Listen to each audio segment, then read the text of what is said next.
HCU Hyderabad central university. ಇದರ ವಿಸ್ತಾರ 2300 ಎಕರೆ. ಇದ್ರ ಒಳಗಡೆ ಇರೋ 400 ಎಕರೆ ಕಾಡನ್ನು ಹೈದರಾಬಾದ್ ಗೌರ್ಮೆಂಟು ಅಂದರೆ ತೆಲಂಗಾಣ ಗೌರ್ಮೆಂಟು ಡೆವಲಪ್ಮೆಂಟ್ ಅನ್ನೋ ಹೆಸರಲ್ಲಿ ಕಡಿದು ನಾಶ ಮಾಡಕ್ಕೆ ನೋಡ್ತಾ ಇದ್ದಾರೆ.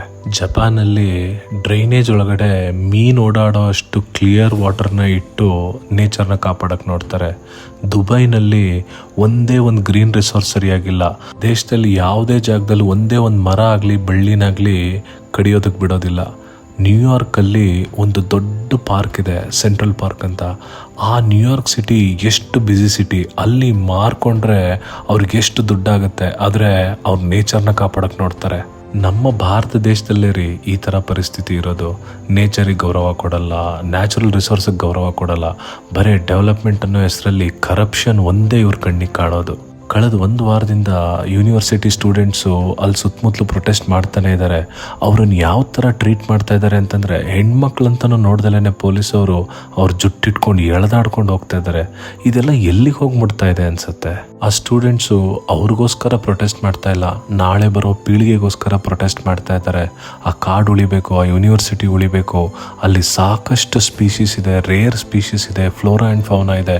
ಇದಕ್ಕೆಲ್ಲದಕ್ಕೋಸ್ಕರ ಹೋರಾಟ ಮಾಡ್ತಾ ಇದ್ದಾರೆ. ನಮಗೆಲ್ಲ ಒಂದು ಸ್ವಲ್ಪ ನಂಬೋದಕ್ಕೆ ಆಶ್ಚರ್ಯ ಅನಿಸುತ್ತೆ.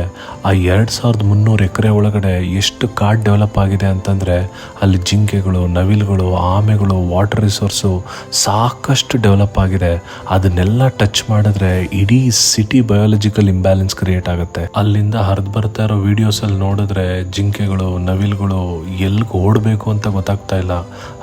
ರಾತ್ರಿ ಯಾರೋ ಬಂದು ಅವ್ರ ಮನೆಗಳ ಮೇಲೆ ದಾಳಿ ಮಾಡ್ತಾ ಇದ್ದಾರೆ. ಅವಕ್ಕೆ ಎಲ್ಲಿ ಹೋಗಿ ಎಲ್ಲಿ ಮುಟ್ಟಬೇಕು ಅನ್ನೋದು ಗೊತ್ತಾಗ್ತಾ ಇಲ್ಲ. ಇದೆಲ್ಲ ವಿನಾಶಕ್ಕೆ ದಾರಿ ಅಲ್ವಾ?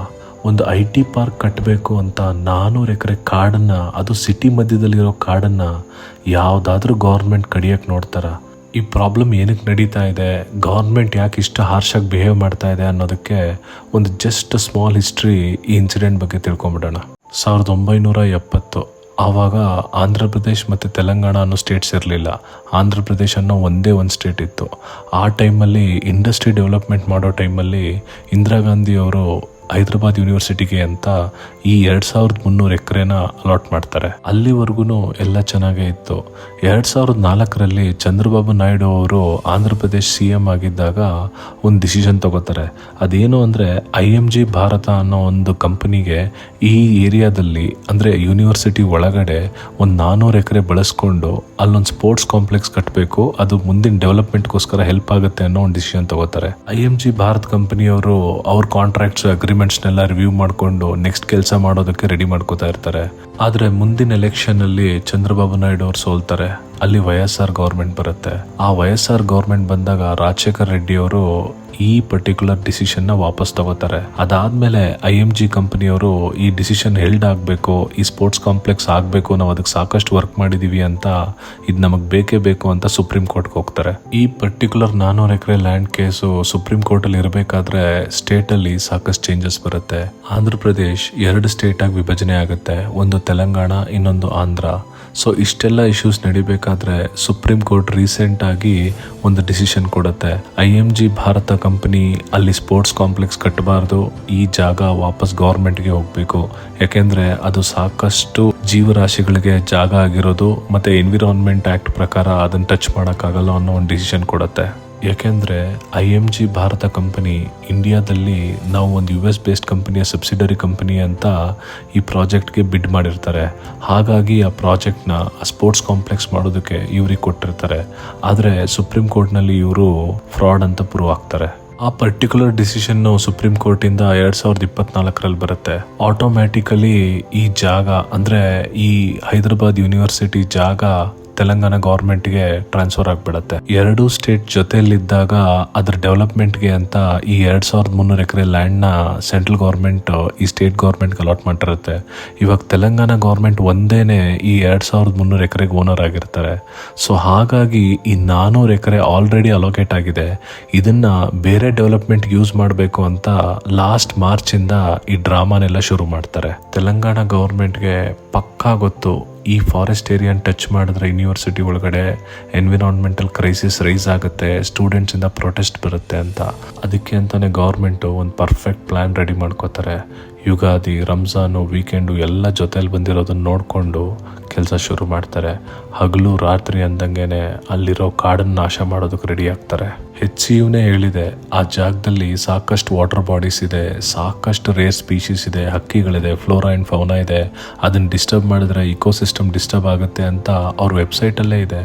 ಆದ್ರೂ ಗೌರ್ಮೆಂಟ್ ಏನು ಹೇಳುತ್ತೆ ಗೊತ್ತಾ, ಅಲ್ಲಿ ಹುಲಿನೂ ಇಲ್ಲ, ಸಿಂಹನೂ ಇಲ್ಲ, ಆದರೆ ಯಾವುದೋ ಕೆಟ್ಟ ನರಿಗಳು ಸೇರಿಕೊಂಡು ಪ್ರೊಟೆಸ್ಟ್ ಮಾಡ್ತಾ ಇದ್ದಾವೆ, ಈ ಡೆವಲಪ್ಮೆಂಟ್ನ ನಿಲ್ಲಿಸೋದಕ್ಕೆ ನೋಡ್ತಾ ಇದ್ದಾವೆ ಅಂತ ಹೇಳ್ತಾರೆ. ಡೆವಲಪ್ಮೆಂಟ್ ಅಂದರೆ ಏನು? ಕಾಡು, ಕೆರೆ, ಪ್ರಾಣಿ, ಪಕ್ಷಿ ಇವುಗಳನ್ನೆಲ್ಲ ಓಡಿಸಿ ಸಾಯಿಸಿ ಅವುಗಳ ಸಮಾಧಿ ಮೇಲೆ ನಾವು ಬಿಲ್ಡಿಂಗ್ಗಳು ಕಟ್ಕೊಂಡು ಸೊಫಿಸ್ಟಿಕೇಶನ್ ಅನ್ನೋ ಬದುಕು ಕಟ್ಕೋಬೇಕಾ? ಇದಾ ಡೆವಲಪ್ಮೆಂಟ್ ಅಂದರೆ? Is this really a development? IT ನ ಬೆಳೆಸಬೇಕು, ಕಂಪ್ನಿಗಳನ್ನ ತರಬೇಕು, ಹೌದು ನಿಜ, ಉದ್ಯೋಗ ಅವಕಾಶಗಳು ಬರುತ್ತೆ. ಹಂಗಂತ ಹೇಳ್ಬಿಟ್ಟು ಕಾಡನ್ನು ನಾಶ ಮಾಡಿ ಅದ್ರ ಮೇಲೆ IT ಕಂಪ್ನಿಗಳು ಕಟ್ಟಿ ಅಂತ ಹೇಳ್ತಾ ಇದ್ದಾರೆ ಯಾರಾದರೂ? ಈಗಾಗಲೇ ಬೇಸಿಗೆಯಲ್ಲಿ ಟೆಂಪ್ರೇಚರ್ ರೈಸ್ ಆಗಿ ಹೋಗ್ತಾ ಇದೆ, ಮಳೆಗಾಲದಲ್ಲಿ ಫ್ಲಡ್ಸ್ ಆಗ್ತಾ ಇದೆ, ಯಾವುದು ಕ್ಲೈಮೇಟ್ ರೇಂಜ್ ಪ್ರಕಾರ ನಡೀತಾ ಇಲ್ಲ ಇಂಡಿಯಾದಲ್ಲಿ. We are already in bigger environmental crisis. ಇಂಥ ಟೈಮಲ್ಲಿ ಇಂಥ 400 ಎಕರೆ ಕಾಡನ್ನು, ಅದು ಸಿಟಿ ಮಧ್ಯದಲ್ಲಿರೋ ಕಾಡನ್ನು ತೆಗೆದುಬಿಟ್ರೆ ನಾಳೆ ಆಗೋ ಕೆಟ್ಟ ಪರಿಣಾಮಗಳಿಗೆ ಯಾರು ಜವಾಬ್ದಾರಿ ತಗೋತಾರೆ? ಇವತ್ತು ಗೌರ್ಮೆಂಟ್ ಇರುತ್ತೆ, ನಾಳೆ ಹೋಗ್ಬಿಡತ್ತೆ. ಕಡ್ದಿದ್ದ ಮರ ಹುಟ್ಟಬೇಕು, ಮತ್ತೆ ಬೆಳಿಬೇಕು, ಆ ಜಿಂಕೆಗಳು, ನವಿಲುಗಳು ಅಲ್ಲಿ ಬರಬೇಕು ಅಂತಂದರೆ ಸಾಧ್ಯನೇ ಇಲ್ಲ. It is impossible to get them back there. ಅಲ್ಲಿರೋ ಒಂದೊಂದು ಮರ ಕಡ್ದು ನೆಲಕ್ಕೆ ಉರುಳ್ತಾ ಇದ್ರೆ ಒಬ್ಬೊಬ್ಬ ಮನುಷ್ಯನಲ್ಲಿರೋ ಲಂಗ್ಸ್ನ ಕೈಯಾರೆ ಕಿತ್ತು ಎಳ್ದಂಗೆನೆ.